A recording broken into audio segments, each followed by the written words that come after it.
Em làm quản lý khách sạn là em có từng chụp hình với anh rồi đấy. Ủa vậy em có vô khách sạn hả? Anh có dẫn vợ anh và 2 nàng công chúa. Trời may quá. Trời ơi, tôi nhót vậy rồi đó Linh, tôi nhót vậy rồi luôn á. Tôi sợ nó đó, vô với ai. Tự giới thiệu, em tên là Phạm Hồng Vương. Em năm nay 29 tuổi, sinh ra tại quê hương Diễn Châu, Nghệ An. 5 năm tuổi thì em theo gia đình vào Đắk Lắk xây dựng vùng kinh tế mới. Tới năm em 18 tuổi thì em xuống Vũng Tàu sinh sống và làm việc cho tới bây giờ ạ. Tức là giờ hiện nay đang Vũng Tàu với ai? Tới giờ thì em sống ở Vũng Tàu một mình. Em đã từng làm nhiều nghề rồi, trong đó có nghề em làm lâu nhất đó là em làm quản lý khách sạn. Em làm quản lý khách sạn là em có từng chụp hình với anh rồi đấy. Ủa vậy em có vô khách sạn hả? Anh có dẫn vợ anh và 2 nàng công chúa. Trời may quá. Trời ơi, tôi nhót vậy rồi đó Linh, tôi nhót vậy rồi luôn á. Tôi sợ nó nói vô với ai. May quá. Ủa rồi bây giờ em đang làm gì cưng? Cũng quản lý khách sạn luôn. Hiện tại thì em đang còn kinh doanh homestay và em làm thêm về bên môi giới bất động sản của nhà kinh doanh. Vậy tốt Homestay rồi. ở Vũng Tàu hả? Ở Vũng Dạ Tàu đúng luôn. rồi. Linh nhớ lấy địa chỉ Linh đặng né. Không, mình đi với vợ con mà. Đi ai đâu mà né. Rồi, thôi em sao nè, gỡ cho anh Linh đi. Anh rối lắm rồi, tự giới thiệu nói Vâng lớn ạ. lên, lớn Dạ, cảm xúc em của anh. chào chị Hồng Vân, chào anh Quyền Linh Chào và em. chào anh Vương. Chào em. Và chào quý vị khán giả đang có mặt trong trường quay ngày hôm nay. Thì em xin được tự giới thiệu, em tên là Thủy Trúc, năm nay em 29 tuổi. Em đang làm nhân viên văn phòng tại xí nghiệp công nghiệp và dịch vụ ô tô. Dạ. Ở đâu em? Dạ hiện tại em đang công tác tại Thủ Đức ạ. Nhà em ở Gò Vấp. Là hiện tại là mình ở Vũng Tàu luôn hả anh? Đúng rồi em, anh ở bãi Dạ. sau á. Anh có thấy khoảng cách giữa em với anh có xa không? Anh nghĩ là một chuyến xe nó chỉ mất 2 tiếng đồng hồ thôi. Thì nếu như 5 giờ chiều mình tan ca thì 7 giờ tối vẫn có thể gặp được nhau rồi. Là Cũng anh không là phải anh từ Vũng Tàu anh lên Sài Gòn đúng không ạ? Đúng rồi em. Anh nghĩ là nhiều người nói thế này này, tức là khi chúng ta rảnh chúng ta gặp nhau. Nhưng mà anh nghĩ là nếu như mình cần và thích nhau á thì chúng ta sắp xếp cố gắng để mà có thể rảnh để gặp một ai đó. Dạ. Hay. Cho nên là anh sẽ dành nhiều thời gian nhất có thể của bản thân mình. Quan trọng là tình yêu có thăng hoa không thôi. Nếu mà tình yêu đủ thăng hoa, đủ chín á, là dọn từ Vũng Tàu về Sài Gòn luôn. Chuyện đó bình thường. Thế còn bây giờ bạn giới thiệu hết những gì mà mình muốn nói để cho bạn trai kia hiểu về mình. Ưu điểm của em á, thì em hoạt ngôn, hòa đồng vui vẻ với mọi người và chân thành. Còn yếu điểm của em thì em khá là nhạy cảm. Tại vì em sống thiên về tình cảm.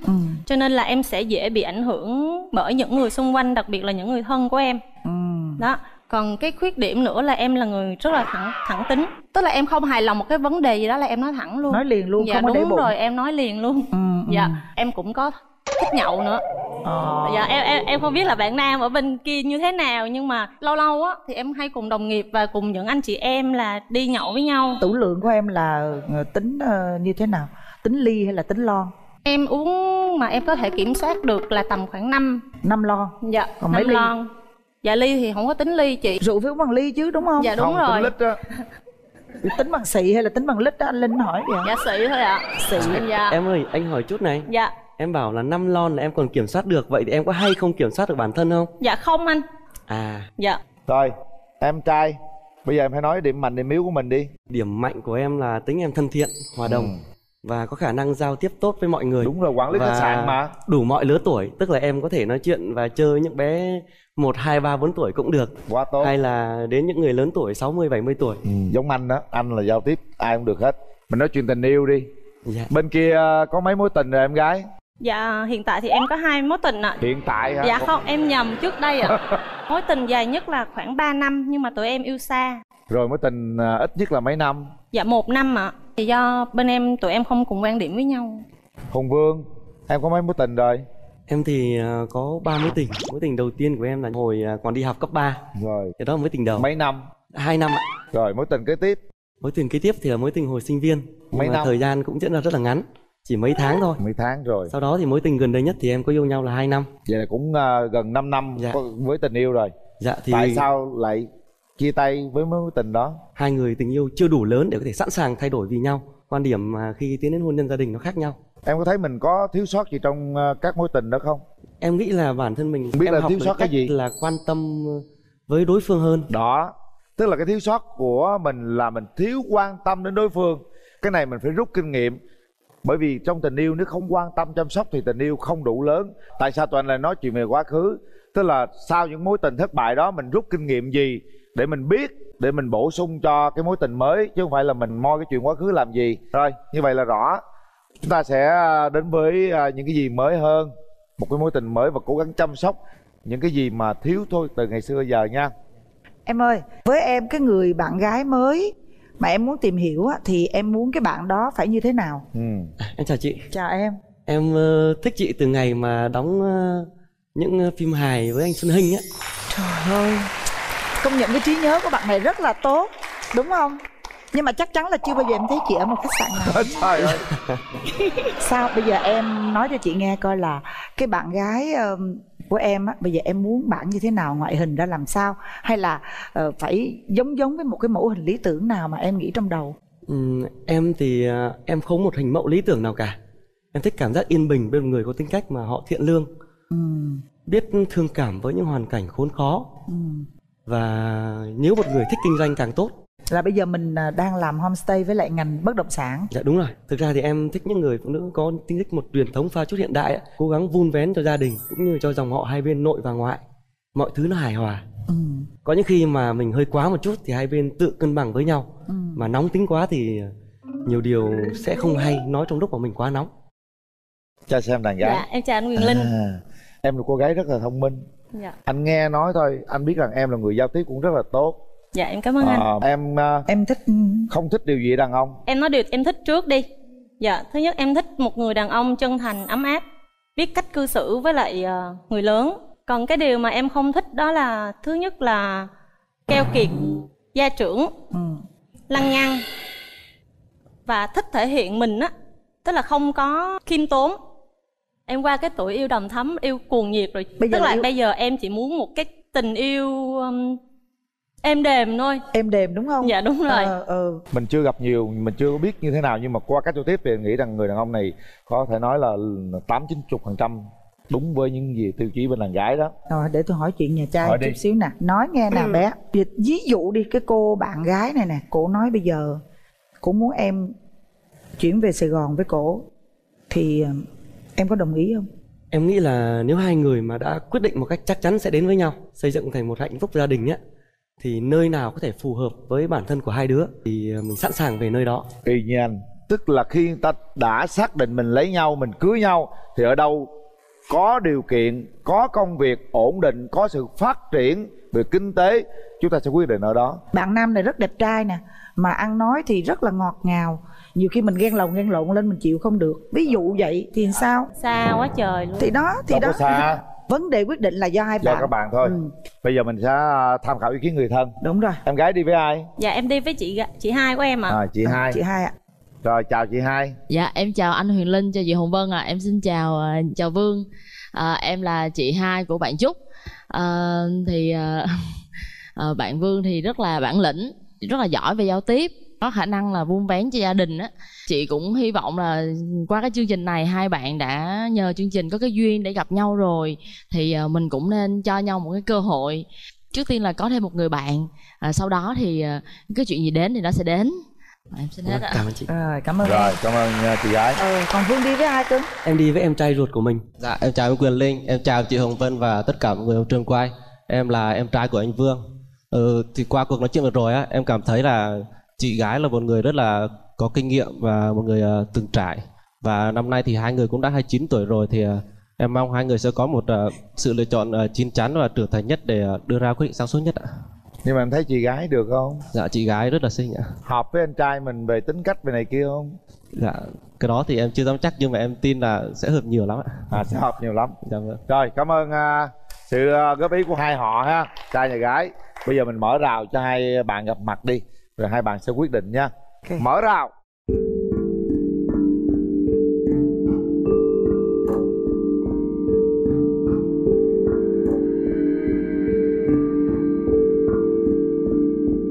Dạ em có một cuốn sách tặng anh.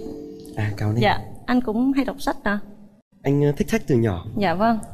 Anh có thể mở ra xem là tựa đề cuốn sách được không? Dạ được ạ. Tựa đề cuốn sách là Bạn đắt giá bao nhiêu. Cái này là nội dung của nó là về kinh tế hay là về gì em nhỉ? Dạ về tâm lý tình cảm. Dạ. Anh đã đọc cái cuốn Hiểu về trái tim này chưa ạ? Anh đọc rồi. Cuốn Hiểu về trái tim của tác giả Minh Niệm Thì anh muốn gửi đến em cái này là bởi này, anh vốn là người rất sống rất là chân thành. Anh nghĩ là những cái gì từ trái tim á, nó sẽ đến với trái tim. Kèm theo đó, thực ra cuốn này thì hầu như là doanh thu bán sách đều mục đích để làm từ thiện. Dạ. Nên anh xin gửi em cái món quà này, mong em đọc nó. Dạ vâng, em rất cảm ơn anh ạ. Dạ. Anh nói về cuốn sách Hiểu Trái Tim cho em nghe. Anh là chủ tịch hội Hiểu Về Trái Tim.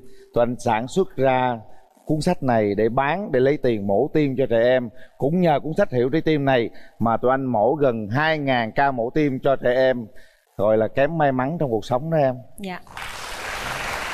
Cảm ơn anh. Rồi bây giờ thì các bạn có thể trò chuyện cảm nhận về nhau lần đầu tiên các bạn gặp mặt đó. Anh có gì hỏi em không? Nói về chuyện ăn nhậu đi. Thôi mình bỏ Dạ. chuyện ăn nhậu một bên đi. Không, em xin phép em hỏi một chút xíu thôi. Mình Nếu chuyện như bia người bọt đàn ăn ông nhậu mình không của em không thích em ăn nhậu, Dạ. em có sẵn sàng thay đổi không? Cái tính chất công việc của em thì cũng có giao tiếp với khách hàng, cũng có đi với bạn bè. Nhậu em nói ở đây không phải là gọi là bê tha hay gì đâu, anh đừng có lo. Dạ, tức là mình giao tiếp thôi. Anh sợ hả? Một tuần thì Anh giao sợ tiếp. nhậu hay sao? Một tuần em giao tiếp mấy lần? Mà anh này Vào thì cuối anh tuần thôi ạ. Sợ thì không sợ, nhưng Dạ. chỉ là anh quan ngại sâu sắc một tí thôi. Em biết nấu ăn nhưng mà em không thích, em chỉ thích gọi là sơ chế. Thì anh có nhận xét gì về cái vấn đề đó không ạ? Ai cũng vậy, con chim sẽ bay về tổ ấm. Con người ta thì thích cảm xúc tích cực. Tức là em đi đâu em muốn về nơi nào đó mà chào đón mình ấy. Giả sử như em lập gia đình đi, mà người chồng em muốn em nấu cơm thì em có sẵn sàng em thay đổi hay sẵn Dạ. sàng em tìm hiểu không để em nấu được? Dạ có. Quá dễ. Lên Google gõ, tao nói rất nhiều cách nấu ăn. Anh là không biết nấu ăn, cứ như thế mười mấy năm mình trở thành một đầu bếp gia đình. Đơn giản là nói như thế để thấy các bạn thấy rằng là không biết nấu ăn, mình học nấu ăn đó. không có khó. Lên Google search nấu món gì ra hết. Em tìm một người bạn đời như thế nào? Em tìm một người bạn đời có thể đồng hành cùng em, chứ đừng gọi là em không có khái niệm là hai người phải hy sinh vì ai đó mà hy sinh, mà hai người phải cùng nhau đồng hành với nhau thì cái đó là mới gắn bó, mới bền lâu được. Chứ một người mà hy sinh và một người kia không trân trọng thì cái cuộc hôn nhân đó nó sẽ không có kéo dài lâu được. Nếu hai người cãi nhau, ai là người xin lỗi? Theo em thì sao? Tại vì cái tính của em á, nhiều khi cũng ngang. Dạ. Nếu vậy thì em hãy đọc thật kỹ cuốn sách anh tặng em ấy. Dạ. Nó dạy chúng ta biết điều tiết cái cảm xúc của bản thân rất là nhiều, kể cả lúc vui, lúc buồn, giận dữ. Và lý giải rất là hay. Rồi, chúng ta hai tiến gần đến nhau. Nào, nắm tay nhau để cảm xúc về nhau. Em có năng khiếu hát hay đọc thơ gì không? Em hát. Bây giờ là tháng 11 rồi nhưng mà em hát một bài liên quan tới tháng 10. Ta gặp nhau vào chiều thu tháng 10, vì nụ cười ấy cho em nhớ mong từng ngày. La la la, la la la la. Đêm về nghe lòng thương anh mất rồi, ngại vì mình con gái phải làm sao. Trời ơi, lỡ buồn lời yêu anh, sợ anh xa lánh biết sao giờ, vì chỉ thấy nắng trong tim mình say dù đu. Xin hết ạ. Em có giọng ngọt ngào, Dạ. dễ nghe, dễ thương. Anh chỉ nhớ duy nhất một bài thơ á, là ngày xưa đọc lén được thư tình của mấy cái người mà viết cho dì anh từ lâu lắm rồi. Dạ. Hồi anh còn nhỏ. Đó là có một câu như này: anh yêu em có tiếng nói dịu hiền và đôi mắt của mùa thu trong sáng. Anh yêu em không có ngày có tháng, và chỉ biết không nhớ em là không được. Dạ, cảm ơn anh, bài thơ rất là Rồi. hay. Mời các bạn về vị trí. Bây giờ các bạn đã trao đổi với nhau, các bạn đã nhìn nhau, được sự góp ý của hai bên gia đình. Chúng ta đã nắm tay nhau để cảm nhận cảm xúc về nhau. Suy nghĩ xem đây có phải là một nửa yêu thương của mình hay không. Suy nghĩ xem chúng ta có nên bấm nút hay không. Trái tim mình có rung động thật sự hay không. Bấm nút là trao duyên đi. Chúng ta không bấm nút vì bất kỳ điều gì nha các bạn. Sau 3 tiếng đếm các bạn sẽ quyết định. 3 2 1. Hết thời gian.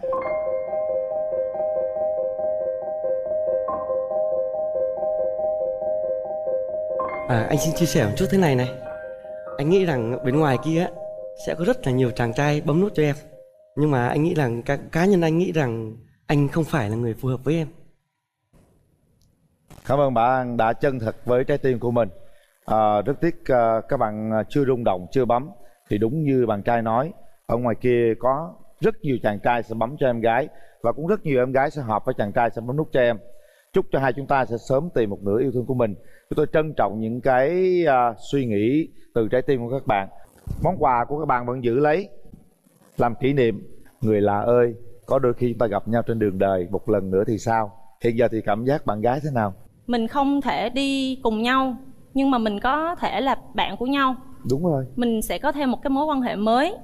Biết đâu sau này em có dịp về Vũng Tàu thì em cũng có thể liên hệ với anh. Hoặc là sau này em có thể em mua căn hộ hoặc là mua nhà gì đó thì em cũng có thể liên hệ với anh. Hoặc là anh cần ô tô thì anh có thể liên hệ với em. Không vấn đề gì hết. Đúng rồi, một cô gái rất bản lĩnh. Coi như giao tiếp liền luôn đó. Đúng giao rồi. tiếp đặt mối quan hệ buôn bán liền, ngay và liền. Chúng ta cứ đưa ra quyết định của mình, đó là quyết định của mình. Cho dù người khác không quyết định đúng như mà ý mình muốn. Đó là bản lĩnh của một người con gái. Anh rất là phải nói rất nể em vì điều đó. Chúc các bạn sẽ trở thành những người bạn với nhau nha. Dạ chào anh. Đây là lần đầu tiên em làm cái chương trình Bạn Muốn Hẹn Hò mà em phải kêu đối tác bằng chị và bằng anh, nên trong lòng nó cũng có nhiều cái cảm giác rất là bồi hồi, khó tả.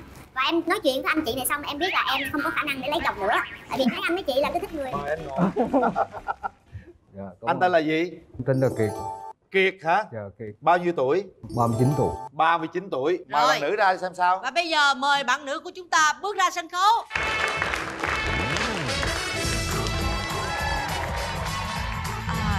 Dạ chào chị, mời chị ngồi. Ủa sao mọi bữa em kêu bằng em, hôm nay kêu bằng chị là sao? Tôi thích.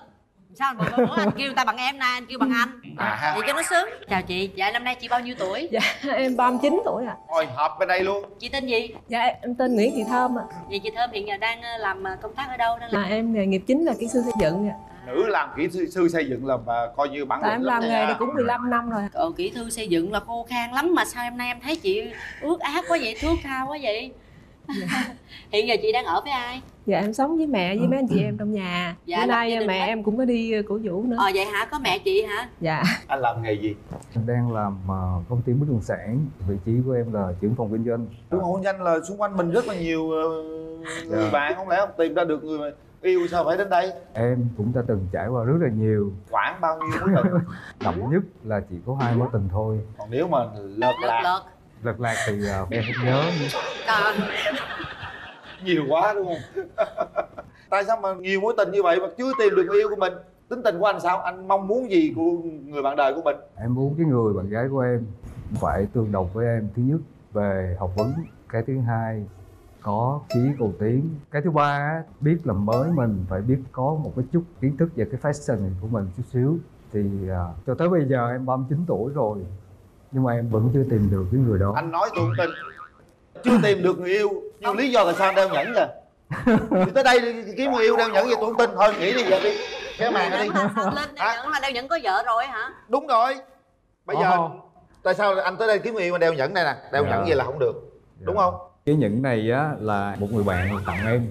Người bạn tặng anh? Dạ đúng rồi. Người bạn hay là người vợ? Đâu có người vợ đâu anh. Nhưng mà nếu như bây giờ tôi làm mai, nếu được rồi rủ vợ anh tới đây thì sao? Chắc chắn không? Em dám bảo đảm với anh, nếu như mà em có gia đình thì chắc chắn là em không bao giờ em tham gia chương trình này hết. Mà sao mà 39 tuổi mà nãy giờ nói chuyện mà tôi nghe tôi mệt ghê như ông già 70 vậy trời. Tính là vậy nhưng mặt trẻ măng à. Phải không? Mặt nhìn tưởng đâu 16, 17. Trời ơi. Chị ơi, 15 năm trong nghề vậy hiện nay chị làm cái chức vụ gì ở trong dạ, em cũng trưởng phòng kỹ thuật ạ. Trưởng phòng kỹ thuật luôn. Dạ. Rồi một bên trưởng phòng kinh doanh, một bên trưởng phòng kỹ thuật. Đấy à. Ngoài ra còn làm gì nữa không? Em cũng đang làm chủ tịch công đoàn. Chủ tịch công đoàn. Hoạt động quá mạnh, quá nhiều đối tượng mà tại sao đến bây giờ chưa tìm được một cái người chồng cho mình? Chắc cũng là chưa có gặp người phù hợp với mình đó chị. Nhưng mà chị về kinh tế là em nghĩ là đã tương đối ổn định. Bây giờ cái chính là mình cần tìm một cái người đàn ông chia sẻ yêu thương mình đúng không? Dạ. Anh đến đây kiếm người yêu hay kiếm vợ? Kiếm người yêu trước, người yêu. Mình tìm hiểu trước. Nếu mà yêu nhau thật sự thì anh cưới gấp không hay là phải chờ đợi nữa? Phải tìm hiểu ít nhất là 1 năm. 1 năm nữa để cho nó đóng băng như bất động sản luôn. Bất động sản là cái việc kinh doanh, còn cái tình cảm là cái bản năng của con người thôi. Nghe anh nói chuyện mà nãy giờ nhìn xuống dưới là thấy mấy khán giả tôi ngáp hết mấy người rồi. Đề nghị khán giả cho một tràng vỗ tay cho nó tươi tỉnh lên đi. Em sao cứ hấp tấp quá. Bên đây nó nghe người ta nói chuyện bình tĩnh, có sự chững chạc, ta nói từ từ, thậm chí ngồi uống nước trà, uống chừng một bình trà nói câu cũng được. Quan trọng là cái tấm lòng, cái tâm hồn, dạ, cái đúng rồi. trí tuệ thôi, đúng không? Bây giờ là chuyển đổi đi, bây giờ không hỏi hai người đây nữa, mình hỏi người dưới đi. Hình như anh biết là có mẹ cô gái đúng không? Thế xem mẹ cô cảm nghĩ thế nào về một người có thể sắp sửa là bạn của con gái mình. Đó ạ. Chào cô ạ. Cô thấy anh này như thế nào? Dạ, thấy cũng chững chạc mà cũng no làm ăn, cũng có trình độ. Mình cảm nhận được rằng là đây có thể là con rể tương lai của mình được không? Thì anh thua là hai cháu ạ. Hồi xưa bác hẹn hò có giống vậy không? Đối với bác thì cuộc tình của bác nó khác. Cuộc tình bác sao? Bác trai thì lớn tuổi nhiều lắm, còn bác gái thì này trẻ. Chứ không có hẹn hò giống như vậy hả bác hả? Không có hẹn hò mà tìm hiểu. Coi như là cùng đồng nghiệp. Bác sĩ thú y gặp kỹ thuật chăn nuôi ở trại chăn nuôi, thế là hai bên thích nhau là lấy. Bác tại sao con gái bác lớn tuổi vậy mà cũng chưa lấy chồng, hay là bác có yêu cầu gì, bác có khó quá không? Do con đây chứ còn bác không có khó. Đó, như vậy nãy giờ nghe mẹ của chị nói thì là mẹ chị rất là dễ. Vậy là em nghĩ chị kén quá rồi. Bây giờ cái yêu cầu bắt buộc của chị đối với bạn trai, cái người chồng của mình là cái gì? Cao 1m7 thì cũng tốt nghiệp đại học rồi, dạng là người ở thành phố. Thường thì ở lứa tuổi của chị á, là đa số người ta đã có gia đình. Vậy thì nếu như mà cái người chồng tương lai của chị là đã một lần gãy đổ thì chị có đồng ý không? Không, tại vì em có ghi trong sở yếu là dạng là người chưa lập gia đình bao giờ hết. Tức là yêu cầu chàng trai của chị là chưa bao giờ lập gia đình đúng không? Chưa bao giờ lập gia đình. Có phải yêu cầu trai tân không? Bên đây nếu cô gái đó mà thấy yêu rồi, thấy hiểu rồi, nhưng người ta đã có một đời chồng rồi thì anh có chịu không? Chắc chắn là em không chịu rồi. Chắc chắn không chịu. Chứ anh muốn sao? Ở trong cái lá đơn mà em đăng ký á, em có yêu cầu là cái người đó là những con độc thân. Tôi hỏi vậy thôi. Thôi bây giờ cho hai người gặp nhau đi. Thôi đi em gặp trước thì tự nhiên cho hai người gặp nhau. Em phải gặp. Chào chị. Dạ chào anh. Thì đây là lần đầu tiên em làm cái chương trình Bạn Muốn Hẹn Hò mà em phải kêu đối tác bằng chị và bằng anh, nên trong lòng nó cũng có nhiều cái cảm giác rất là bồi hồi khó tả. Và em nói chuyện với anh chị này xong em biết là em không có khả năng để lấy chồng nữa, tại vì thấy anh với chị là cứ thích người là chưa lập gia đình, nhưng mà em thì đã gãy đổ và có con, chắc là em ế luôn cho tới già. Em rất là buồn, nãy giờ em buồn so. Thôi tùy tại ảnh thôi, chứ còn nhiều người cũng gãy đổ cũng chịu, nhưng quan trọng là đẹp như giống em là được. Thoáng rồi. chút xíu đi, bây giờ anh gặp người ta có con có chồng rồi, nhưng mà bây giờ hiện tại người ta vẫn là độc thân, ta yêu thương anh, ta chăm sóc lo lắng cho anh cũng không chịu luôn. Cái đó thì mỗi người thì mỗi suy nghĩ khác nhau.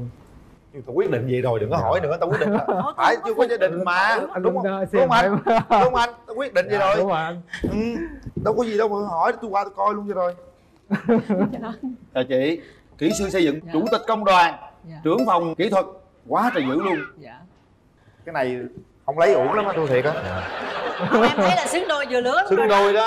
Bây giờ màn kéo lên để cho đôi trẻ được gặp nhau.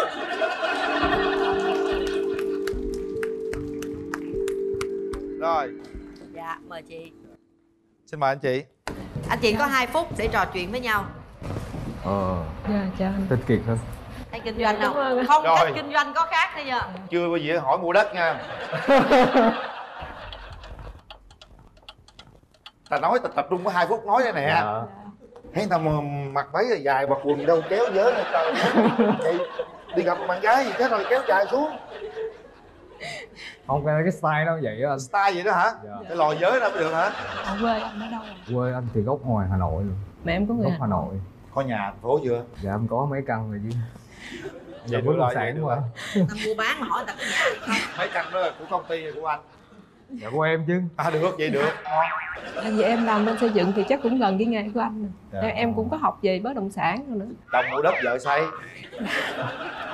Cặp này mà không chọn nhau nữa là thôi luôn á, chứ còn gì nữa trời. Chừng quay qua ảnh chọn em á. Để chơi cho vui thôi. Chúng ta còn 30 giây nữa anh. Dạ, hiện nay là anh đang sống ở quận mấy à? Giờ anh sống ở quận 10. Dạ, quận 10. Em thì quận 9. Quận 9 thì lúc trước anh có một người bạn ở Đỗ Xuân Hợp á. Trời ơi, bạn của đây chi ta hỏi tự nhiên cái. Dạ em cũng gần đường Đỗ Xuân Hợp mà. Vậy hả? Anh cũng đang sống với gia đình luôn hả? Anh ở riêng rồi. Ở với cô bạn. Hết giờ.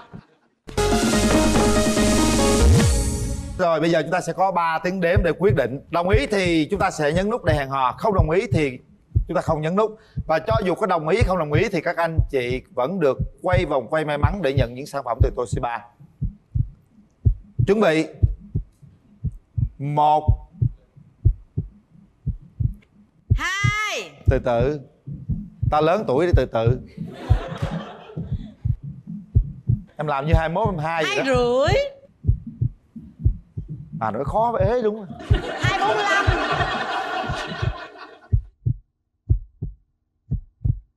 3. Hết thời gian. Anh suy nghĩ chị có bấm không? Em nghĩ là chắc chị có bấm. Chắc chị có bấm. Và chị có bấm hay không? Dạ không. Nãy giờ em cũng chọc kẹo vậy thôi chứ thật ra ảnh là đầy đủ hết tất cả những yêu cầu của chị đưa ra. Tốt nghiệp đại học, công việc làm ổn định, nhà cửa có 2-3 cái, tuổi tác hợp lý, chưa lập gia đình, là trai tân. Tại sao chị lại không nhấn nút? Em rất là ngạc nhiên. Cái lúc mà anh Quyền Linh hỏi ảnh thì anh cũng đã nói là anh đã khó tính rồi thì Tóm lại chị không thích khó tính vậy thôi. Chứ cái gì chị cũng thích hết trơn. Chị có quá khắt khe bản thân mình không? Mình phải cho mình một cơ hội chứ. Thì ai cũng nói em kỹ tính với khó tính, nhưng mà cuộc nếu mà gặp một người khó tính nữa thì chắc cũng khó sống. Thôi không sao, dù sao thì em cũng chúc mừng anh chị và chào mừng anh chị đã đến với chương trình, và hy vọng rằng sau mẫu tưởng giống ai? Dạ giống cô bạn. Ghê dễ sợ lắm. Biết cô bạn sao không? Dạ hiền hậu. Em tên là Trần Ngọc Hiền, năm nay em 25 tuổi và hiện em là giáo viên mầm non ạ. Sở thích của mình là gì nè? Dạ em thích xem người khác biểu diễn lắm. Ví dụ như một người sơn đông mãi võ nè, hoặc là một người ca sĩ hát rong, hát kiều kéo. Những người đó em đều rất là trân trọng mà. Em thích MC không? Dạ thích cứ vô cùng. Anh bên bển làm MC á. Dạ. Bên đây có 2 anh MC, một MC đám cưới và một MC đám giỗ. Không, MC em làm nghề phụ thôi. Người chính làm gì? Em hiện tại làm phó giám đốc của công ty bất động sản Lộc Sơn Hà. Rồi, lý do tại sao mình chưa có bạn trai? Dạ, lý do mà chưa có người yêu là chia làm 3 giai đoạn. Giai đoạn đầu tiên là trước 21 tuổi. Là trong cái giai đoạn này là em chơi với bánh bèo không à. Ủa chơi bánh bèo là sao? Dạ là chơi với mấy bạn gái giống em nè. Gái sao gọi bánh bèo?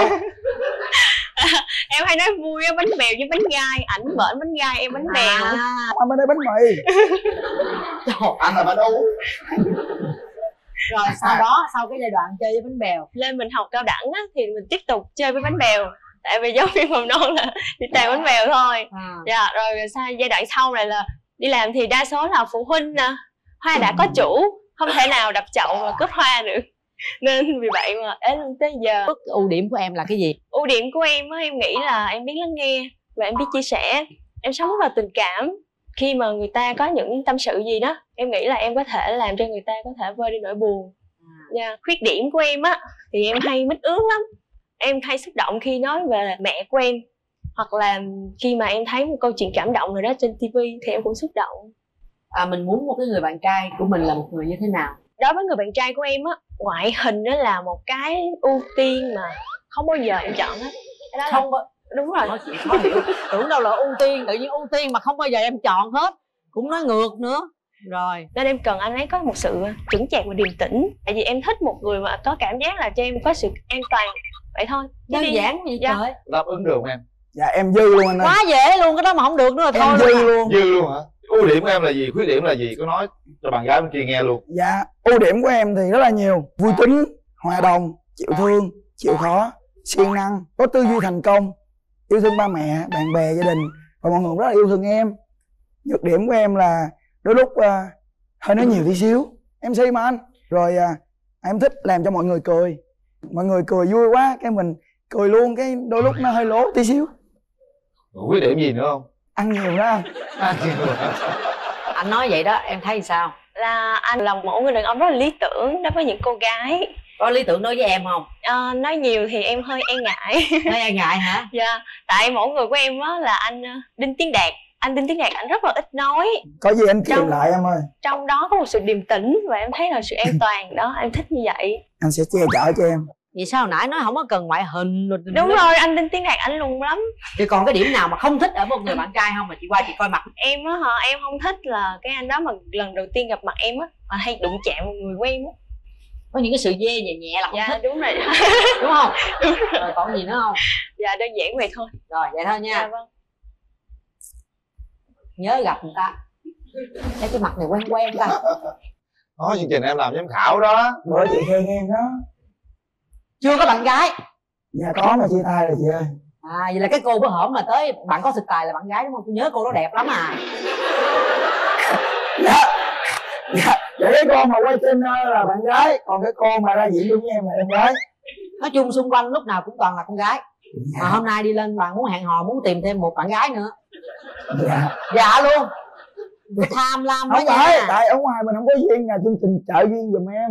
Phải không? Dạ. Thích cô gái cái mẫu lý tưởng giống ai? Dạ giống cô bạn.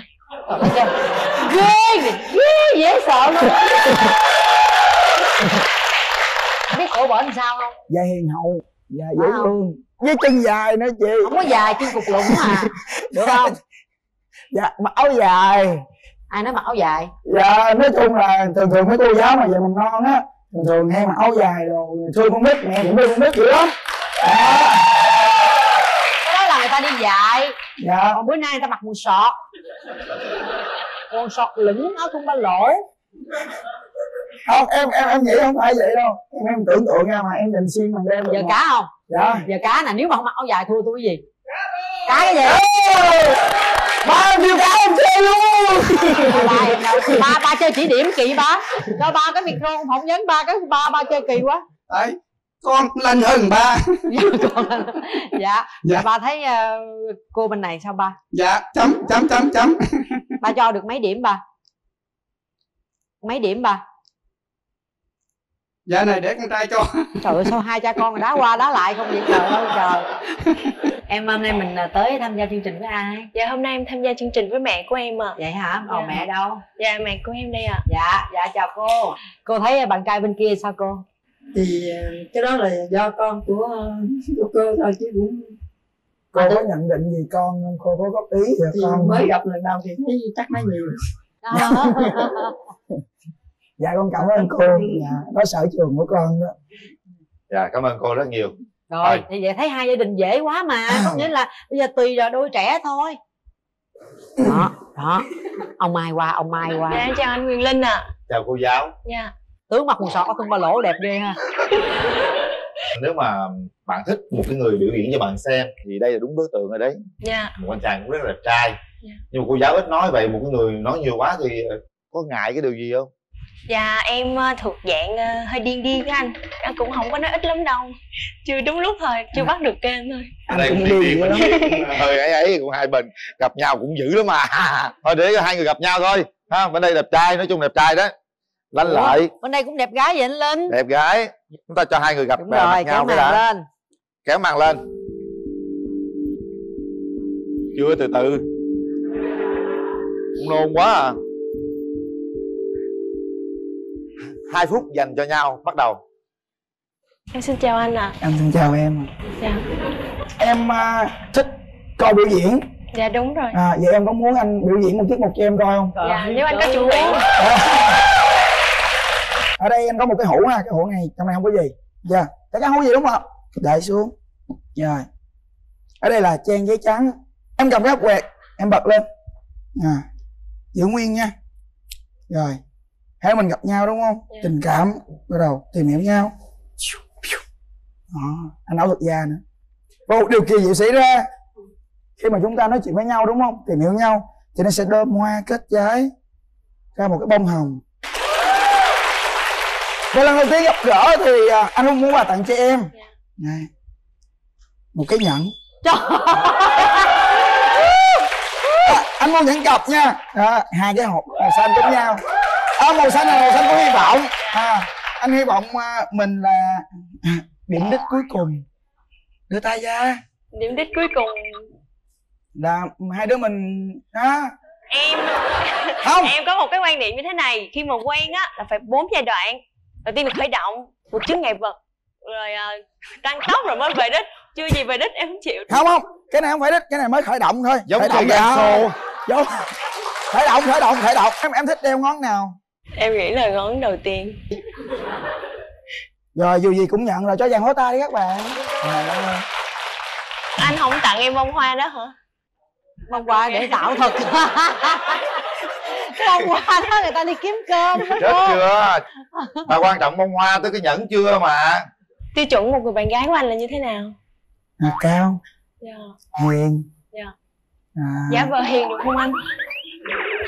Anh nghĩ em là một người rất hiền hậu, tại vì anh cũng có biết coi tướng nữa. Dạ, anh chỉ cần một người vợ hiền thôi. Hiền, đảm đang, có thể chăm anh giống như chăm em bé vậy đó. Với lại có chí cầu tiến. Dạ. Anh nghĩ chí cầu tiến, vậy là tương lai anh sẽ làm gì? Cái mục đích của anh tương lai thì rất là lớn. Dạ. Mục đích của anh là có một cái biệt thự. Dạ. Cái biệt thự đó sẽ có ba mẹ anh. Dạ. Nhà em, bên em ở chung với nhau cho nó vui. Có cái hồ bơi. Chiều chiều mình sẽ dắt con ra đó bơi. Đó.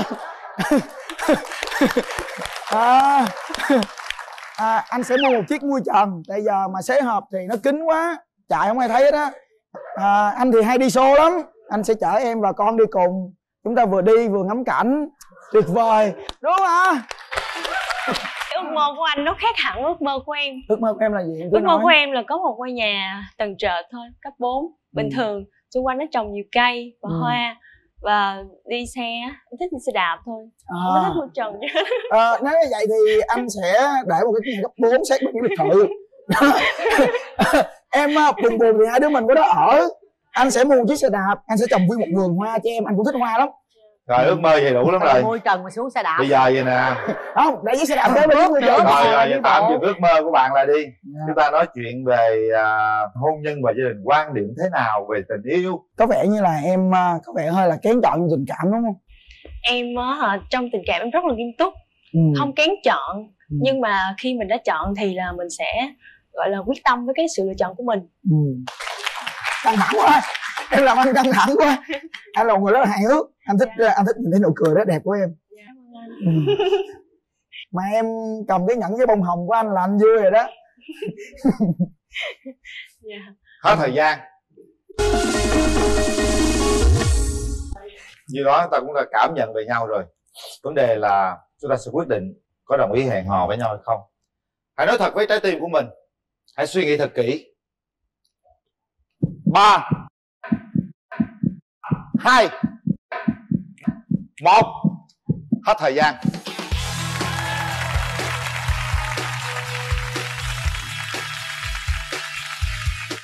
Lý do tại sao bạn lại bấm nút? Em nghĩ là khi mà gặp một người á, trong một lần là mình không nên đánh giá. Mình sẽ có một cái khoảng thời gian nào đó để mình quyết định. Và em nghĩ là mình nên cho mình một cơ hội. Còn em đã nhìn thấy gì ở cô gái này? Dạ em thấy bạn gái có sự hiền hậu, khiêm tốn, dễ thương. Cô giáo mà. Dạ, dễ gần. Thì chúc mừng hai bạn. 97 rồi, thưa ông hốt luôn đi. 97 rồi còn gì nữa. Thầy tự tin 97 luôn đâu. Dạ được lắm rồi đó. Để qua chú coi 9 mấy nha. Để coi 90 mấy, trời ơi dễ thương. Đó, giờ tới Vĩnh Long đó hả? Dạ đúng rồi. Ở đâu? Tại quyền nào? Dạ con ở huyện Mang Thích. Mang Thích ngay cổng đi chào đi vô hả? Sao?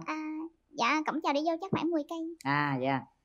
Vậy thì từ quận 5 đi xuống dưới không, con không xa gì mấy. Được rồi. Con không xa mặt cách lòng gì mấy đâu ha. Bây giờ con muốn tìm một mẫu đàn ông thế nào? Ngoại hình thì cỡ giống như Quân AB vậy chú. Hả? Cái gì? Quân AB. Quân AB. Quân AB làm gì? Quân AB ca sĩ đúng không? Dạ đúng rồi, ca sĩ Quân AB. Kiểu giống như là chọn hay tròn tròn dễ thương, nam tính tròn tròn. Tên là Ngô Thị Xuân Yến. Con năm nay là 30 tuổi.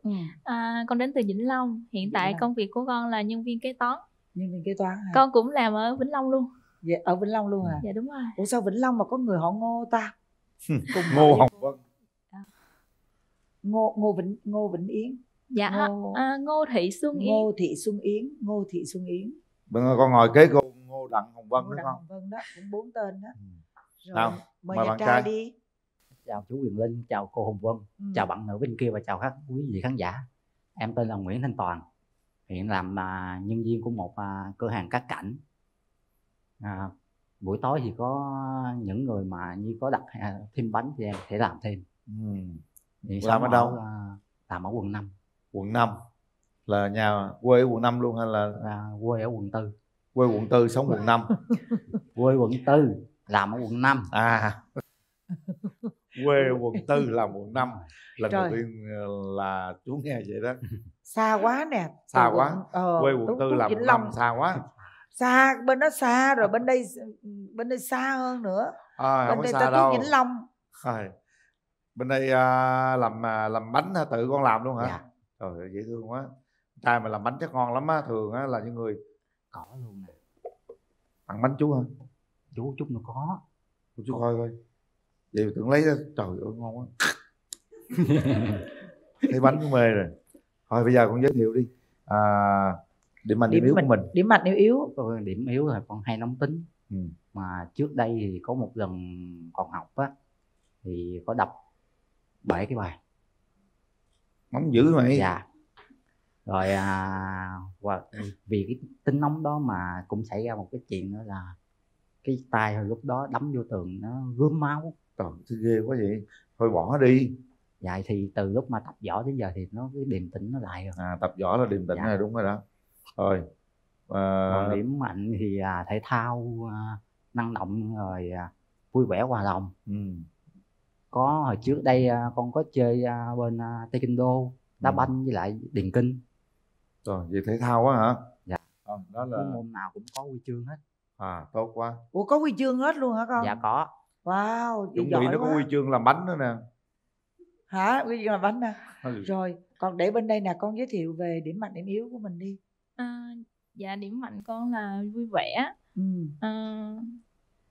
hay tạo tiếng cười cho mọi người, độc lập, suy nghĩ độc lập, với con thích đi chơi, đi phượt có con. Đi phượt. Dạ đúng rồi. Điểm yếu của con là cọc với hay nóng tính. Hai đứa cùng nóng hết, coi bộ mệt mỏi nha. Gái mà điểm nó cọc nữa.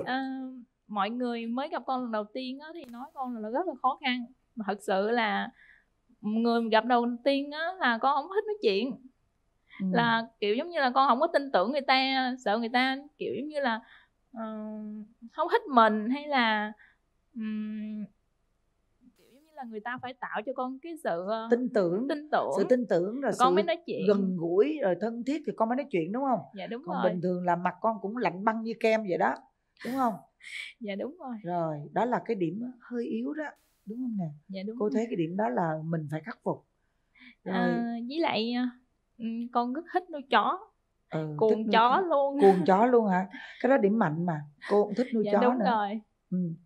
Rồi bây giờ sẵn giờ con nói luôn đi, con có mấy mối tình rồi? Dạ con có 2 mối tình. Mối tình đầu tiên là lúc là còn sinh viên. Con quen bạn đã được 2 năm. Rồi thời sinh viên bỏ qua đi. Thời mới nhất này. Mới nhất là cũng lâu rồi cô, 4 năm trước lận. Từ 4 năm trước. Quen mấy năm thì thôi? Dạ khoảng 1 năm hả? Lý do? Không có hợp cô. Kiểu giống như suy nghĩ mỗi người mỗi khác, không có giống nhau. Rồi thôi chia tay luôn. Chia tay luôn. Rồi 4 năm nay ở không vậy đó. Dạ đúng rồi. Với lại tính cách con đó là suy nghĩ cái như là suy nghĩ cái gì là phải đúng cái đó. Kiểu giống như là mình không có xác định với người ta thì đừng có làm cho người ta mất thời gian. Đúng rồi, để chỉ mất thời gian nữa. Được thôi đó. Dạ đúng rồi. Không hợp thì thôi chia tay cho bớt đau khổ. Chia tay sớm bớt đau khổ. Linh em thì con cũng trải qua được 3 mối tình gọi là chính thức. 3 mối chính thức luôn hả? Dạ. Dữ ta. Tại vì cũng lớn tuổi rồi, 34 rồi. Thì mối dài nhất là mấy năm? Cái 3 mối tình này đều có gọi là cái điều định mệnh hay sao á, cứ đúng 2 năm là chia tay. Cứ 2 năm, 2 năm là chia tay. Vậy mối này quen 2 tháng cưới luôn cho nó xóa phong thủy đi. Hy vọng là như vậy. Hy vọng vậy ha. Con có thích nuôi chó không? Trời, nhà con đang có một con chihuahua. Vậy à? Dạ. Cái là cũng có nuôi, cũng có thích. Dạ đúng Chào rồi. cưng. Vậy còn hợp lý đó. Cũng thích nuôi chó đúng Dạ. không? Nay bớt nóng chưa? Bớt lắm luôn rồi. Chứ bên đây nó cũng nóng lắm. Nóng Giò quá. nó cũng dài tới nách, nó đá cũng ghê gớm lắm chứ không có đơn giản đâu.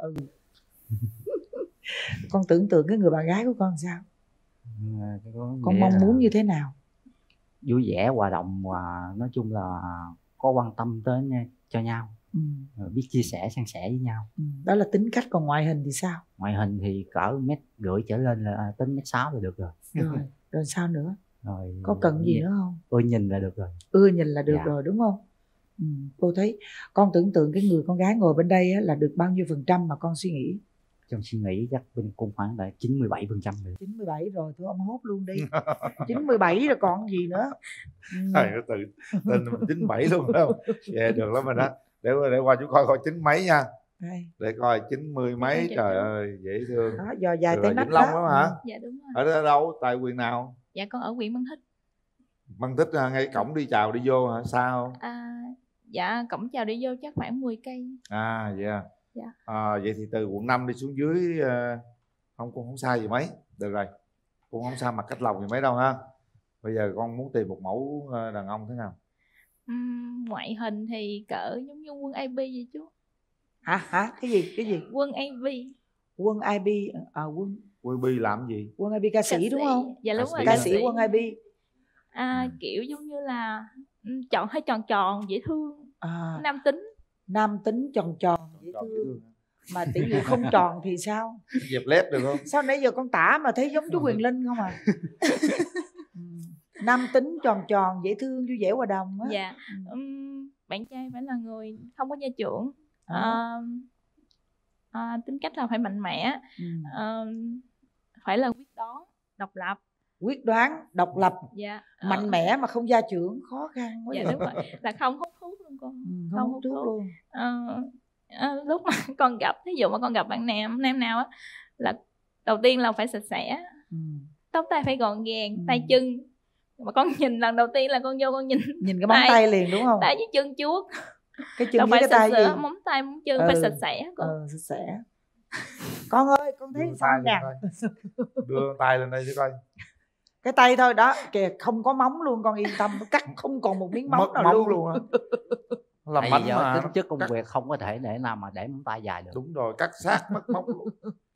Với lại bạn nam là đừng có nói nhiều nha cô. Nói nhiều mà thí dụ tính con là nóng, nhưng mà nói con thí dụ là con bực con nói lên một cái là thôi, chứ mà nói đi nói lại hoài con nhức đầu là con quạo thêm không à. Con quạo rồi con làm cái gì? Con không thèm nói chuyện. Bởi nó mấy cái đai mà gọi là kêu bằng huy chương về võ thuật đó, rồi con làm gì được người ta. Con trốn luôn. Cọc quất liền, con sợ gì quýnh nó luôn. Chứ không đến nổi đâu nha. Bên đây cũng gọi là hiền, đi tập võ, mà mấy người tập võ đó họ rất là kiên nhẫn. Đã tập võ rồi bây giờ lại còn thêm làm bánh nữa con. Là coi như đầm dữ lắm rồi. Nó học giỏi làm bánh, từ từ nó chuyển giới. Ý không? Bậy rồi. Bậy rồi. Chết luôn. Nó chuyển tính cách nhẹ nhàng lại, và đó nó nóng phải không? Rồi nó từ từ nó chuyển con, thấy không? Từ lúc cọc mà đánh vô tường là xong rồi, học võ xong rồi giờ làm bánh, về bữa nó chuyển sản xuất con bóng này kia nữa. Rồi hai đứa được rồi đó, bây giờ mình hỏi ý kiến người thân nha. Con đi với ai nào? Con đi với ai nè? Dạ con đi với em gái. Biết rồi, nãy cô nhìn cô đã thấy rồi, giống sao y vậy, hai chị em giống y chang vậy trời ạ. Dạ con chào chú Quyền Linh, dạ cô Hồng Vân, và quý vị khán giả của chương trình Bạn Muốn Hẹn Hò. Dạ con hôm nay con đến hỗ trợ cho chị của con. Con thấy sao nè? Dạ con thấy anh cũng hợp với chị, cũng nhìn bên ngoài cũng hiền lành, không tới mức mà nóng giận như lời của anh nói. Tức là anh nói hơi lố về mình đúng không? Dạ. Với lại ngày hôm nay thì ba ở nhà, ba cũng hy vọng là sau ngày hôm nay thì chị cũng có thể là có một mối tình nào đó tiến tới lâu dài. Rồi là đem bạn trai về giới thiệu với ba đúng không? Ba cũng trông dữ lắm rồi. Dạ. Được rồi. Vậy ha. Rồi em trai đi với ai? Dạ, lúc đầu thì do có sếp, nhưng mà bữa nay sếp đột xuất đi tỉnh nên không có tham gia. Vậy được rồi thôi. Hai đứa gặp mặt nhau đi rồi tâm sự đi. Nào, mở rào.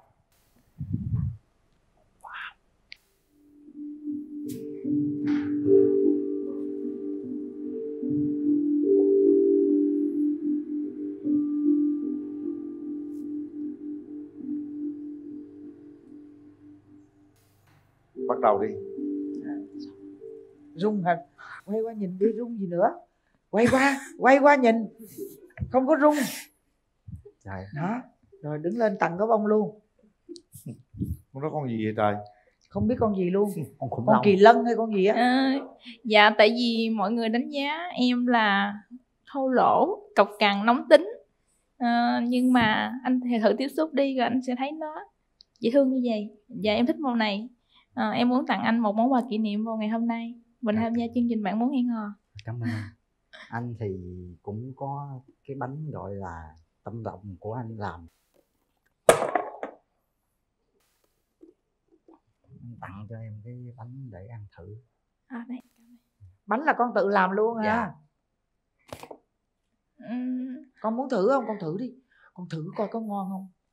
Bánh này hồi sáng con mới thèm Con mới thèm luôn á hả? Trời ơi, ông trời cũng tính sẵn cho con luôn á. Thèm tự nhiên có trai tặng liền luôn. Duyên rồi. Ý trời rồi, con Ý ăn trời. thử liền đi con. Thèm là mình phải hưởng thụ liền. Thử coi cái tài của ảnh sao rồi nói cho ảnh vui. Trời ơi, Linh có thích không? Tôi xin cho một cái nè.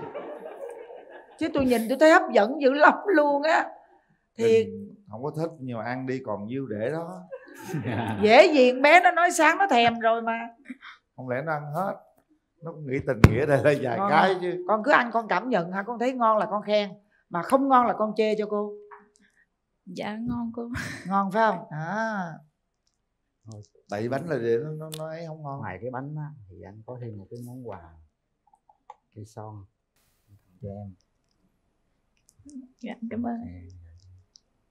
Đúng cái màu con thích không con? Cái này màu gọi là màu san hô Con- neon. Con có thích màu này không, nói cho anh biết. Dạ để con mở ra con coi. Đó thì con phải nói hết cảm xúc của con khi mà anh tặng đồ á.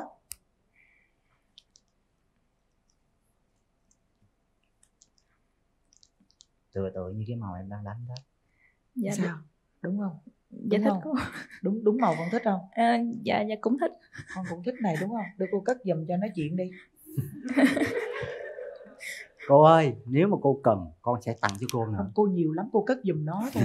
Chứ cô nhìn cái bánh là cô thấy hấp dẫn, cô thích cái bánh hơn. Con ở ngoài hậu trường. Ok, thank you con. Nó có chừa cho mình đó Linh. Nhỏ cũng có hiếu ghê luôn á, có chừa. Rồi, hai bạn tâm sự đi. Chào em. Hiện tại công việc của anh đó là chiếm cũng thời gian cũng khá là nhiều, từ 5 giờ sáng cho đến chiều. Em chưa hiểu rõ công việc của anh. Công việc của anh là gọi là chăm sóc cá cảnh. Rồi ví dụ cá là có khách hàng đặt thì anh sẽ chuyển đi các nơi của khắp Việt Nam này, như là miền Bắc và miền Trung. Như là anh hiện tại anh đang gọi là có cái dòng cá mà cao cấp nhất là cá rồng đó. Cá rồng là có cái vải nó màu lên màu hả anh? Đúng rồi. Thích không tặng con. Rồi cá đó mắc lắm á. Cá đó mắc lắm luôn á.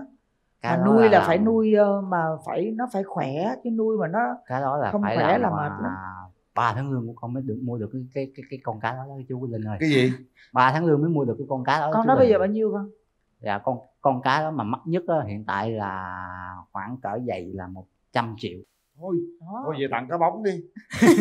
Không có nuôi quá, không có bán cá bóng chú ơi. Đó con thấy cô gài hay không? Nó nói là một con cá nó 3 tháng lương, như vậy lương của nó một tháng 30 mấy triệu á. Thôi con nói rõ ràng, con nói là một con cá bằng 3 tháng lương của con đúng không? 3 tháng lương mà bằng cá 100 triệu. Cá nhỏ. Cầm cá bự. Con đừng nói cá nhỏ 3 triệu, tháng lương có 1 triệu nghe ông nội. Con cá cỡ 20 mấy triệu á. 20 mấy triệu vậy là lương tháng bao nhiêu? Nói đoán được rồi đó. Mắc cười quá. Khi mà mình yêu nhau mình phải nói liền. Nói cho em cho em yên tâm là anh là một cái nơi mà vững vàng về mọi phương diện. Thì tầm nói chung là chi phí luôn á thì anh cỡ là 9 triệu một tháng. Ok rồi, 9 triệu mà tuổi này là cố gắng phấn đấu làm sao lên được khoảng để coi 15-16 triệu. Đang có ấp ủ là học thêm để mở cái tiệm luôn. Lương nó lương thôi, còn có làm bánh tính riêng chưa tính nữa đó nha. Thì đó, làm bánh lương nhiều hơn là cái vụ cá này, đó. Giếm cái vụ này đặng mai mốt lỡ có chuyện gì còn có quỷ đen. Đúng rồi. Ghê thiệt. Rồi bây giờ tiếp đi nào, hẹn hò sao? Quê quận 4 làm bánh quận 5 đó. Làm cá quận 5. Nói sai không vậy chú Linh? Vậy là anh đi làm là anh từ quận 4 qua quận 5. Dạ. Sáng đi chiều anh về. Đúng rồi. Vậy chiều vậy anh có thời gian nghỉ không? Thì anh nghỉ ngơi, có khi tối anh đi thắp banh hay là đi tập võ. Mua giỏi đó coi Con nghe mua vỏ con sợ quá. Tại vì tính con nóng lắm. Em à, nhỏ cố gắng, nhỏ thiền, nhỏ làm bánh, nhỏ làm đủ thứ để bớt dằn cái nóng của nhỏ lại. Giờ gặp nhỏ này nóng hơn. nó là đã từ hồi là thời trẻ bồng bột. Bây giờ cái tính nóng đó không còn. Nói chung là không phải là không còn, ai cũng có cái tính nóng trong người hết, nhưng mà nó sẽ dịu đi khi có một người con gái nào ở bên cạnh. Nhưng mà bạn này bạn nói tính bạn nóng dữ lắm luôn. Không sao. Thì lỡ mà bạn nóng quá rồi bạn coi như là không châm ngòi khai quả cho con lên lại cái nóng của con như ngày xưa nữa thì sao? Con bỏ đi ra ngoài khoảng 5-10 phút đó vô nói chuyện tiếp. Con cũng đã bỏ đi luôn cô. Hai đứa bỏ đi luôn hả? Về nhà tụi con phải sắm 2 cái xe rồi đó. Rồi đâu giờ con biểu diễn võ thuật cho bạn gái coi nào. Thử mình thể hiện cái tài cái lẻ của mình đi. Cái võ thì chắc ở đây thì thôi con hít đất cho con mà được không? Hít đất. Đất ai hít không được. Chú hít giùm con. Chú hít giùm con. Thôi tội ông mối tôi, ông mối từ vùng lũ ông về đó, năm sáng nay đó. Tao hít được 3 cái rồi biết đó. Giờ là múa võ đi cho người ta bạn gái người ta coi. Nói chung là mình đá một cái vài cú đá gọi là cơ bản nhất. Rồi cú đá cơ bản nha.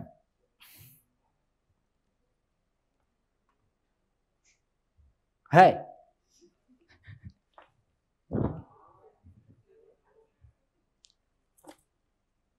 Đây là có huy chương đàng hoàng, nó thế nào ra thế đó. Đó. Đây là những cơ bản nhất của trong taekwondo. Giờ con lấy cái bánh thảy luôn, đá 3 cái bánh thôi chứ con được luôn. Sao bớt nóng chưa bà? Chứ bà thấy mấy cái đường đó mà nó đá một cái là không có trật cái nào, nghe chưa? Bớt cái tánh nóng lại, hiểu không? Kêu nói anh là vậy em làm bánh đi, rồi để bớt, để đầm lại, nghe chưa? Ở nhà con thích làm bánh lắm cô. Vậy hả? Dạ đúng rồi. Nấu ăn thì đơn giản thì con nấu được, nhưng mà kiểu bánh thì không biết bánh khó làm này đâu, con biết bánh dễ làm mà thôi. Kiểu giống như là ăn chơi dưới quê vậy đó chú. Bánh dễ làm. Bánh gì nè? Bánh gì nè? Bánh bò con biết làm không? Bánh bò khó à? Khó lắm cô. Bánh bò anh làm được luôn. Bánh bò thốt nốt. Bánh lết được không? Không. Bánh bò thốt nốt ngon lắm đó. Thốt nốt nước dừa nữa con ha. Ôi trời ơi, thốt nốt bánh biết gì đâu này đó. Đói bụng quá tự nhiên nghĩ tới cái đó thèm. Bây giờ nè, bên là nữ hát bài tặng bạn gái hay bạn trai thì nãy bạn trai múa võ rồi đó. Hát bài tặng đi nào.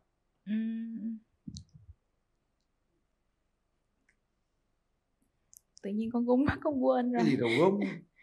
Con gặp tiếng sét ái tình rồi đúng không? Sao con run dữ vậy? Con quên lời luôn rồi. Quên lời luôn. Con muốn hát bài gì? Con tính hát cái xác không hồn á chú. Cái gì? Cái gì? Con hát bài gì? Cái xác không hồn hả? Ủa có cái bài đó hả ta? Có, của Nhật Kim Anh. Có cái bài đó hả? Ồ, cái xác không hồn á hả? Trời ơi, bài gì đâu nghe thấy ghê vậy. Tại vì con thích nghe là nhạc vui, nhưng mà cái kiểu nhạc hơi buồn buồn á, cái tông nó dễ mình hát. Nhật Kim Anh, sao em hát cái bài kỳ với Nhật Kim Anh? Lâu lắm rồi. Tại đi hát là con hát mấy bài gì nhẹ nhẹ vậy là vô. Như là trong một bộ phim. Không nhớ luôn. Thôi vậy là con không nhớ bài gì luôn á hả con? Con hát hay không? Nghe tạm được cô. Vậy cố gắng hát một cái đi cho anh mất hồn chứ. Ta võ thuật vậy mà mình cũng phải. Ở miền Tây là cải lương anh rất thích. Nó đang vui hát sao thành cái xác không hồn luôn. Vậy con hát một đoạn hả như con? Con hát đoạn đi. Đứng lên hát con, khoe phọt chứ. Đứng lên khoe phọt. Đứng lên hát cho nó có cột hơi.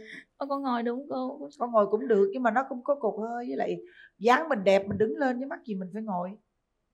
Cô dáng không đẹp cô mới ngồi, hiểu không? Thôi con ngồi cho con rồi tự thôi tin. ngồi hát đi. Thôi khỏi chú Quyền Linh sợ cái xác không hồn, con hát bài khác đó cô. Được bài khác không sao.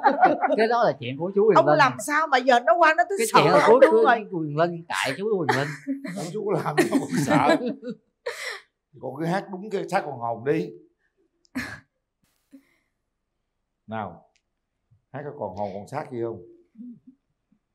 Anh biết em mà phải lo cha mẹ cuộc sống ấm êm, đừng tin duyên em định buông xuôi giữa dòng đời. Anh chớ đau lòng vì một người như em, chưa hiếu chưa tròn, tâm thân này đành theo gió bay. Vậy đó hả? Cái xác còn hồn vậy đó hả? Chưa còn khúc sau nữa mới vô là dính vô cái xác. Thôi rồi, bây giờ mình đùa chơi vui chút xíu. Bây giờ chúng ta nói về tình yêu đi các bạn. Nào, nếu như mỗi bạn quan niệm về tình yêu và hôn nhân như thế nào, trao đổi đi. Linh ơi, tụi nó kẹt cái là đứa Vĩnh Long, đứa thành phố đó. Không sao, Vĩnh Long thành phố không vậy làm vấn đề gì cả. Bây giờ nói về vấn đề đó trước đi. Hẹn hò sao nè? Thì nói chung là một tháng con có thể dành ra được cái tuần nào, nếu mà được thì anh có thể về với Vĩnh Long mỗi tuần một ngày, tuần nào anh cũng đi được hết. Mỗi tuần một ngày như lại 1 tháng 4 ngày đó, 1 tháng 4 ngày đó đúng không? Đúng vậy. Được không con? Dạ được cô. Khoảng cách đâu có gọi gì là xa, nó cũng nằm trong phạm vi của trái đất và cũng trong một cái gọi là Việt Nam thôi. Ghê không? Ok, chính xác luôn. Phạm vi rồi cũng trái đất thôi ha. Đâu có bay ra khỏi vũ trụ đâu. Đúng rồi. Rồi tiếp đi nè. Em muốn hỏi anh là anh làm là lúc trước anh học về cái gì? Anh học về cái gì? Học rất nhiều nhưng mà mọi thứ lại một ít.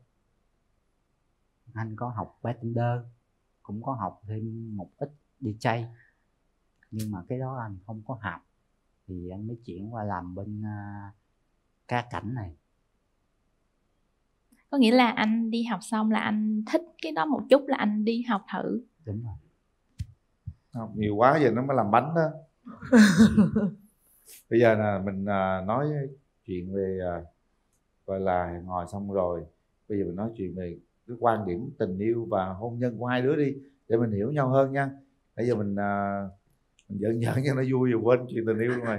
Trong cái quan điểm tình yêu của con thì gọi là biết chia sẻ, lắng nghe cùng nhau, và nắm tay cùng nhau đi hết tất cả những gì mà như là đi phượt nè, du lịch đồ, một người biết chung thủy, vậy là được. Còn em thì người đó phải là có bản lĩnh, phải có sự quyết đoán, không gia trưởng, phải độc lập về suy nghĩ lẫn tài chính. Cái đó là anh có rồi. Với lại là em thì nóng đó, nhưng mà em muốn tìm một người là tính tình phải là nóng hơn. Nóng hơn trái nhà anh ơi. Là phải chịu được cái tính của em. Dạ thí dụ tại vì anh mới gặp em thôi là rất là khó, nhưng mà anh nói chuyện với em lâu đi rồi anh sẽ biết hiểu tính em thì em rất là dễ, còn mới gặp em thì nói em rất là khó. Anh thấy nãy giờ em cũng đâu có gì gọi là khó lắm đâu. Khó lắm anh ơi, khó lắm. Em khó tính. Vậy em hãy cho mình cơ hội với nhau, rồi sẽ tìm hiểu cái tính khó như thế nào.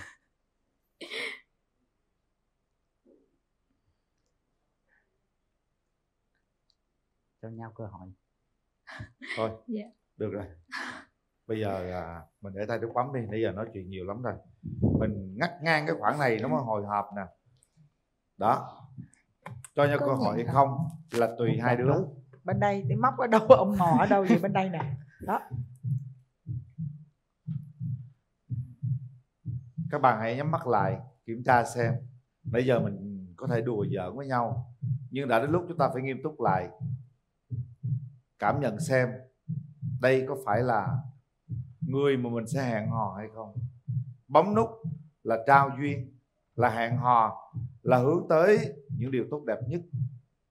Còn không thích, cảm giác đó không phải là của mình thì không cần bấm. Nhường nút bấm đó cho người khác nha các bạn. Nhưng các bạn bấm nút các bạn phải có trách nhiệm với nó. Nào, sau 3 tiếng đếm chúng ta quyết định. 1 2 3. Hết thời gian. Chúc mừng. Đấy. Nắm tay nhau nào. Nút đã bấm. Chúng ta đã đồng ý hẹn hò với nhau và chính thức ngày hôm nay mình hẹn hò với nhau. Nắm tay nhau thật chặt đó. Nhìn đi, nhìn cái móng của người ta đi, không có một miếng móng nào nghe chưa? Trời ơi, không có miếng móng nào luôn á. Sao không có móng chứ cô? Ý là cô nói là con cắt hết đó. Nó soi dữ lắm, nó soi móng chân nữa, chút xíu xuống dưới là nó bắt con cởi giày đó. Rồi, bây giờ mình nói gì với gia đình hai bên đi, hứa điều gì để xin phép gia đình cho mình hẹn hò với nhau. Nhìn ống kính truyền hình đi. Chào em, anh hy vọng anh sẽ là người mà ba em mong muốn về dưới đó. Nè, nói chuyện với ba đi kìa. Ba đang ngồi coi truyền hình đó. Ba mẹ con lớn tuổi chưa? Bằng cô không Vân. Vậy đó hả? Cả ba mẹ luôn. Giờ chắc là ba đang theo dõi đó. Con nói chuyện với ba đi, ba mẹ luôn. Con nói gì với ba mẹ của bé này nè.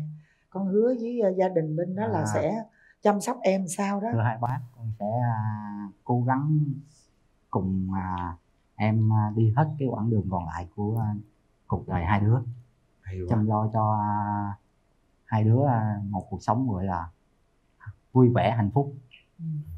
Rồi con có điều gì muốn nói với ba con không, với mẹ con không, rồi gia đình bên đây nữa? Con muốn hôm nay con cho bản thân con một cơ hội tự làm chủ cuộc đời mình. Nào, không có điều gì nói với gia đình bên ảnh à? Chưa gặp con không biết nói gì hết cơ. Vậy hả? Chưa gặp thì thôi hôn đại đi, hôn đi, hôn đi. Cái đó đừng hôn má nha cô. Hôn má mà. Thôi, tại vì con là phải xác định nắm tay được rồi để về tìm hiểu. Không biết sao, cô nói con nghe. Con đã nhấn nút rồi là ở trong đó nó có cái giống như hợp đồng kèm phụ lục đó con. Con hợp đồng xong nó có phụ lục là phải hôn má sau khi bấm nút. Con làm đúng pháp luật đi nha. Nè, nhanh nè. Trời ơi, một người võ thuật mà chịu thua một cái này, điều này là cô thấy là đó. Cái gì là sao? Ngại lắm cô ơi. Trên sóng truyền hình. Sao? Ủa, sóng truyền hình con có coi chương trình này chưa? 1.000 cặp đôi thì 1.001 cặp đôi ta hôn một lần, còn tới 2.000 cặp đôi ta hôn 2 lần, 2 gò má lần nha. Rồi nào mọi người ơi, mọi người vỗ tay đi nào. Đó, giống như hút bụi vậy thôi, con hiểu không? Hút bụi. Nhớ tên bạn gái tên gì không? Ý. Ý. Nhớ tên bạn trai tên gì không? Dạ không. Không quên. Cái này họ Ngô cùng họ với tôi biết mà không có nhớ. Ngô Thị Xuân Ý. Xuân Ý. Xuân Yến nha, chung Ý nha. Bạn trai tên gì nhắc đi. Anh thì trên chứng minh là mọi người học là tên Toàn, nhưng mà ở nhà lại đi làm ở cửa hàng thì tên Quý. Quý. Dạ. Nhớ nha, tên Quý nha. Quý với là Yến.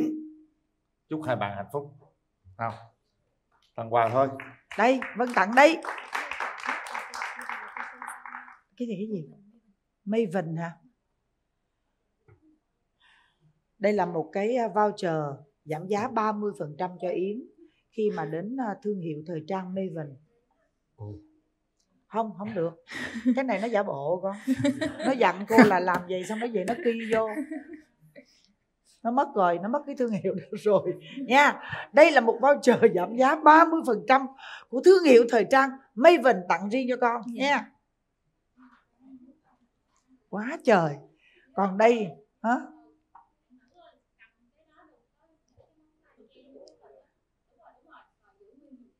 Cho 5 giây. 1 2 3 4 5 rồi nó ghi cái chữ đó vô xong. Rồi, còn đây là máy nước nóng hiệu Senton được nhập khẩu từ Mã Lai. Con cầm cái này. Còn đây là máy nước nóng hiệu Atlantic của Pháp được nhập khẩu từ Thái Lan. Đó, tụi con được bảo hành 1 năm 1 đổi 1, trị giá là 7 triệu đồng. Còn đây là cái con gì không, nhập khẩu từ châu Phi? Con đó con rồng hay con gì đó, con rồng nhỏ. Miễn đổi trả miễn phí. Miễn trả lại chứ mua rồi. Đó, son của con nè, bánh của con nè nha. Rồi chúc hai đứa hạnh phúc ha. Chúc con bớt tánh nóng lại ha. Rồi hai đứa đều giảm bớt tánh nóng lại nóng nha. đâu, dễ thương mà. Tìm hiểu nhau cho thiệt là kỹ nha. Bạn gái dễ thương mà đâu có nóng đâu. Con khám phá cái bạn này chút xíu nha. Bạn nói bạn khó tính lắm nha. Rồi đi bên đây con. Không. Đi khám điền thổ. Điền thổ.